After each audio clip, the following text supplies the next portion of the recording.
At first glance, keying might seem simple and straightforward. After all, the basic idea is just to remove the chroma key and replace it with the new background. But when you actually start working, you often run into a lot of challenges. Setting up the script isn't as easy as it seems. You might have edges boiling here, spill popping up there, or alpha appears where it shouldn't be. It takes a lot of time to fix all these issues properly.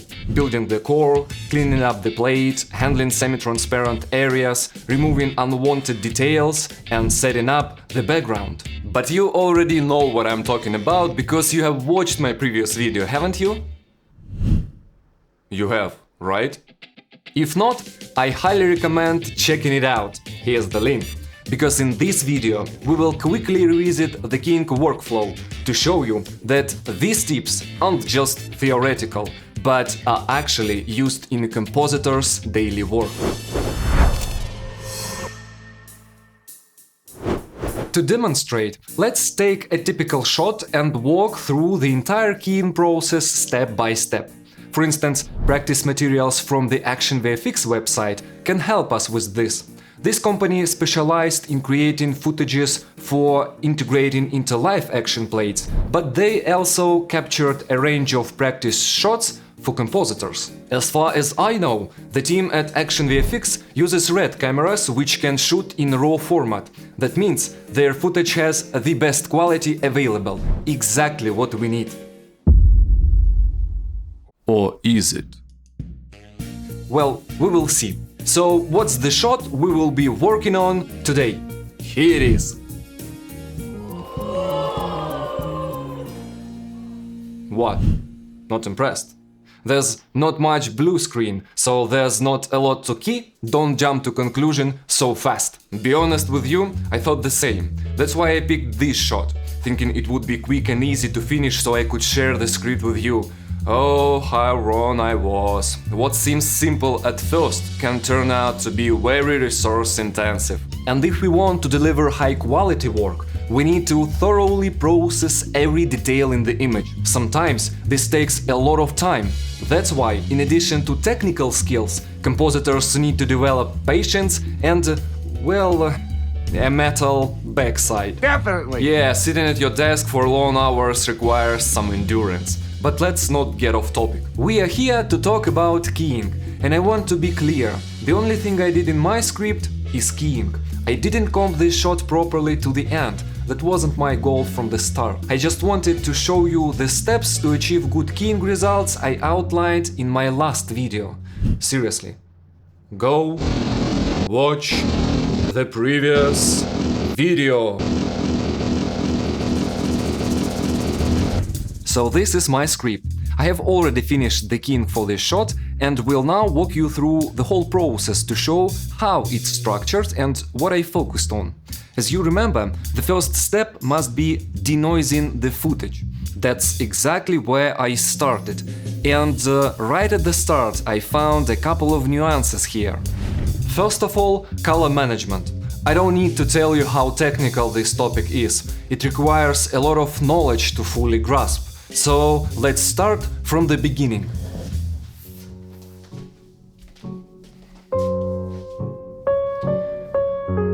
Digital images are always configured for specific display. Displays have several key characteristics, such as primaries and gamma curve, but that's not all. Viewing conditions must also be taken into account. Of course, we can't forget about the white point chromaticity. These three factors define a color space. But don't forget about cameras. Cameras also have their own color spaces. We need to properly select them. That's where ACES comes into play. We have ACES G, ACES... Nah, that's not the way I want to do it. Long story short, in this case I didn't know what color space the footage was encoded in, but fortunately I found this information in the metadata. That's why I choose output Reg 709. Generally, color space isn't something you should guess by eye. it should be provided by whoever encoded the file. The second nuance is, unfortunately, that this isn't raw footage. All I could find was a MOV file compressed at 422. Quick update. While editing, I decided to double-check the availability of the raw files, and you know what? I found them. But you can't download them for free. You need to get a paid subscription for that. Very strange. How did I miss this the first time? Maybe you think it's good enough and it'll work fine for keying. Yes, you can key the footage, but after working with uncompressed footage even once, you'll understand how much better it is for maintaining smooth transparency and fine details in your keying. This nuance becomes clear only through comparison. Since we only have the compressed MOV file, that's what we will work with. So here's the script I ended up with. Yeah, I know. The script turned out so large because I had to deal with compressed edges and tweak the image to make the transition from the plate to the new background as seamless as possible. But the important thing is that it worked, and now we can talk about how I achieved it. After denoising, I immediately pre-combed the sequence to reduce CPU load. Reduced noise can be adjusted for faster calculations, but there is no need to repeatedly re-render such a heavy operation during your work. Moving further down the script, you will immediately see the implementation of the main rule for the good key, breaking the image into the core, edges, and garbage. To be honest, I worked in such a way that no garbage remained in the final result. We will see it in the script later, but don't worry. The core and edges are exactly where they need to be. Let's start with the core. What do we see? Another split, and this is already the second one. We separately adjust RGB, performing the spill, and separately adjust the alpha. And here we immediately notice a third split. Each branch of nodes adjusts a specific part of the image, which is then combined into the final alpha using the key mix nodes. Most often, setting up each individual branch involves finding or creating a single channel, which is then refined using erode, blur or grade. Of course, this isn't a universal recommendation, just a general idea or direction. It's better to develop your own approach for this process. On that note, to help with this and more, I run an 8-week keying course where we practice on various shots to develop the ability to process any shot independently. I'll talk more about this course in the next video, but you can already find out more through the link in the description. Now let's get back to the shot. The same story applies to the spill. Different areas of the image are processed differently.